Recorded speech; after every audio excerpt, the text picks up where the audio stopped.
कोई व्यक्ति अपने जीवन में कितना भी पतित हो, उसके पूरे जीवन में उसका आचरण कितना भी पापमय रहा हो, अगर वह व्यक्ति भक्ति के नियमों को पालन करने का प्रयास करता है तो वह कैसी भी दशा में भी शुद्ध हो जाएगा।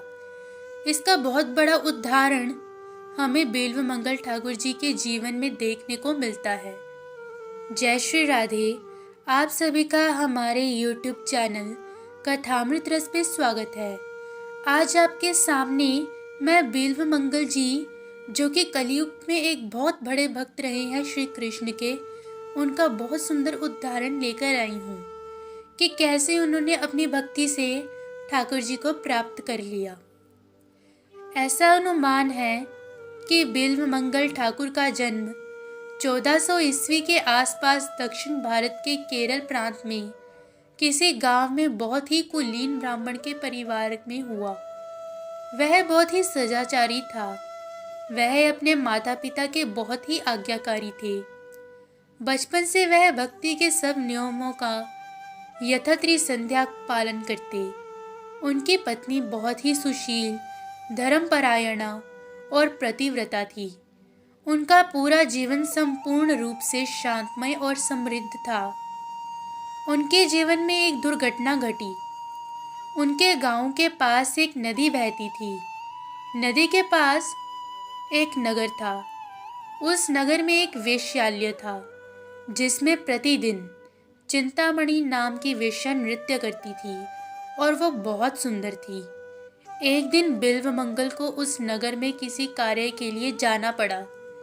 जब वह नगर में पहुंचे तो उस समय चिंतामणि वेश्या का नृत्य चल रहा था। बिल्वमंगल की दृष्टि नृत्य करती हुई चिंतामणि पर पड़ी। वह एकदम से रुक गए और नृत्य देखने लगे। चिंतामणि वास्तव में बहुत ही सुंदर थी। बिल्वमंगल उसकी सुंदरता पर मोहित हो गए। वह उसके नृत्य को देखने में इतना आसक्त हो गए कि वह अपने शरीर की सुध बुध सब भूल गए। चिंतामणि ने भी बिल्वमंगल ठाकुर को खड़े हुए देखा। वह भी बहुत सुंदर थे। उनको देखकर चिंतामणि भी उनको देखती ही रह गई। दोनों लोग लाज को भूलकर एक दूसरे को देखने में आसक्त हो गए और वहीं पर खड़े खड़े कुचेष्टा करने लगे। उस रात बिल्वमंगल वापस घर लौट तो आए, पर उनके मन में उस वेश्या का ही चिंतन चलता रहा। अगले दिन प्रातःकाल ही वह उसके पास पहुंच गए। उन्होंने वेश्या के साथ संग किया और उसके साथ ही पतित हो गए। उस रात्रि वह देर से घर लौटे। माता पिता ने देरी से आने का कारण पूछा तो कोई बहाना लगा दिया। यह सिलसिला प्रतिदिन चलने लगा। एक दिन इस घटना का खुलासा भी हुआ। माता पिता ने बहुत समझाया पर वह ना मानी। बिल्वमंगल उस वेश्या में इतना सख्त हो गए कि उन्होंने सब लोग लाज छोड़ दी और उसी के पास जाकर रहने लग गए। जब वेश्या ने देखा कि बिल्वमंगल ने अपना घर बार सब छोड़ दिया तो उसने भी वचन दिया कि मैं आज से वेश्यावृत्ति छोड़ती हूँ। दोनों एक दूसरे के बिना एक क्षण भी ना रह पाए। उनकी इस घटना से दुखी होकर उनकी माताजी का देहांत हो गया, पर बिल्वमंगल अपने घर वापस नहीं आए। उसके कुछ समय पश्चात उनके पिताजी का भी देहांत हो गया। वह उस समय भी अपने घर ना गए। सब गांव वालों ने मिलकर उनके पिताजी का अंतिम संस्कार करवा दिया, पर जब श्राद्ध तर्पण की बारी आई तो पंडित लोगों ने कहा कि श्राद्ध तो केवल पुत्र ही कर सकता है। बिल्वमंगल की पत्नी ने कहा कि मैं करवा देती हूँ, तो उन्होंने मना कर दिया। तो उसने कहा ठीक है, मैं अपने पति को लेकर आती हूँ। बिल्वमंगल की पत्नी उस वेश्या के घर चली गई और उसने वेश्या को पूरा वृत्तांत कह सुनाया। इसे सुनकर वेश्या का हृदय द्रवित हो गया। वह वेश्या तुरंत बिल्वमंगल जी के पास गई और उसने उनके घर जाने का आग्रह किया। बिल्वमंगल वेश्या के आग्रह को अस्वीकार न कर सके और अपने घर वापस चले गए। उन्होंने जल्दी जल्दी से श्राद्ध तर्पण का सब कार्य निपटा दिया। रात्रि बहुत हो चुकी थी। बिल्वमंगल वापस वेश्या के पास जाने के लिए तैयार हो गए। उनकी पत्नी ने कहा कि अभी रात्रि बहुत हो चुकी है, बारिश का समय है, नदी में बाढ़ आने वाली है। कृपया करके आप आज की रात्रि यहाँ विश्राम करके और सुबह चले जाएं। पर बिल्वमंगल तो चिंतामणि में बहुत ही बुरी तरह से आसक्त थे। वह एक क्षण भी उसके बिना ना रह पाए। वह तत्क्षण वहां से चल पड़े। उनकी पत्नी पीछे पीछे उनको बुलाने के लिए चल पड़ी, पर बिल्वमंगल बहुत तेजी से दौड़े जा रहे थे। वह अपनी पत्नी की आंखों से ओझल हो गए। जब वह नदी के किनारे पर पहुंचे तो देखा कि नदी उफन रही है। रात्रि होने के कारण सभी नाविक घर चले गए हैं। बिल्वमंगल की पत्नी उन्हें ढूंढते ढूंढते एक ऊंचे टीले पर चढ़ गई। बिल्वमंगल चिंतामणि से मिलने के लिए इतना आतुर थे कि वह नदी में कूद पड़े। उनको थोड़ा बहुत तैरना आता था, इसलिए नदी में हाथ पांव मारने लगे। जब उनकी पत्नी ने देखा कि बिल्वमंगल नदी में कूद पड़े तो उनके विरह में उसने भी नदी में छलांग लगा दी। पानी में डूबने के कारण उसकी मृत्यु हो गई। नदी बहुत बड़ी थी, इसीलिए बिल्वमंगल को नदी का किनारा नहीं मिल पा रहा था। इतने में उनकी पत्नी की बहती हुई लाश उनके पास आ गई। बिल्वमंगल को इतनी भी सुध नहीं थी कि उन्होंने उस शव को लकड़ी का गट्ठा समझा और उससे नदी को पार किया और मन में विचार किया कि चिंतामणि ने मेरे लिए नाव का प्रबंध किया होगा। नदी पार करके वह वेश्या के घर की ओर दौड़े। रात्रि बहुत हो चुकी थी। उन्होंने सोचा अगर मैं दरवाजा खटखटाता हूँ तो सब लोग जाग जाएंगे, तो वह घर के पीछे चले गए। घर के पिछवाड़े में खिड़की से एक अजगर लटक रहा था।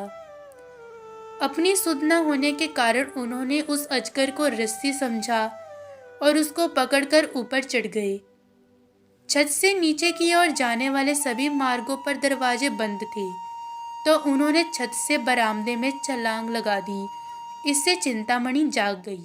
जब वह बाहर आई तो उसने देखा कि यह तो बिल्वमंगल है। वह उसे देखकर बहुत हैरान हुई। उसने पूछा, तुम इतने रात्रि के समय यहाँ कैसे पहुँचे?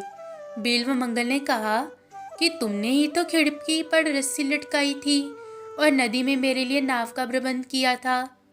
चिंतामणि ने अस्वीकार कर दिया। जब दोनों ने जाकर देखा तो रस्सी की जगह बहुत बड़ा अजगर था, और जब नदी के पास जाकर देखा तो नाव की जगह उसकी पत्नी का शव था। इसे देखकर चिंतामणि बहुत आहत हुई। इस घटना को देखकर चिंतामणि ने बिल्वमंगल ठाकुर को बहुत ही कटु शब्द कहे। अरे मूर्ख, मेरे इस हाड़ मांस के शरीर से तुझे इतनी आसक्ति है? अगर थोड़ी सी भी आसक्ति तुम्हें राधा गोविंद के चरणों में होती तो आज तेरा कल्याण हो जाता। इसे सुनकर बिल्वमंगल को बहुत आघात लगा। वह वहां से तुरंत वृंदावन की ओर चल पड़े। रास्ते में एक मठ आया। वहां के महंत श्रीमन सोमगिरी जी थे। उनसे बिल्वमंगल जी ने दीक्षा ग्रहण की और 1 वर्ष तक उनकी सेवा की। उसके बाद गुरु से आज्ञा पाकर वृंदावन की ओर चल पड़े। रास्ते में एक नगर में पहुंचे। उस नगर के एक सरोवर में वह जल पीने लगे। उसी सरोवर पर एक बहुत ही सुंदर स्त्री स्नान करने के लिए आई। बिल्वमंगल उस स्त्री को देखते ही रह गए। स्नान करने के बाद जब वह वापस अपने घर चली गई तो बिल्वमंगल उसका पीछा करते करते उसके पीछे आ गए। वह स्त्री अपने घर के अंदर चली गई। बिल्वमंगल बाहर दरवाजे पर ही खड़े थे। इतने में उसी स्त्री का पति आया। उसने देखा कि कोई संत दरवाजे पर खड़े हैं। उसने पूछा, महाराज, आपको क्या आवश्यकता है? बिल्वमंगल ने निष्कपट भाव से बता दिया कि एक बहुत ही सुंदर स्त्री इसके घर के अंदर गई है। वह व्यक्ति उनका मनोभाव जान गया। उसे गुस्सा तो बहुत आया, परंतु वह संत थे तो उन्होंने उनको कुछ नहीं कहा।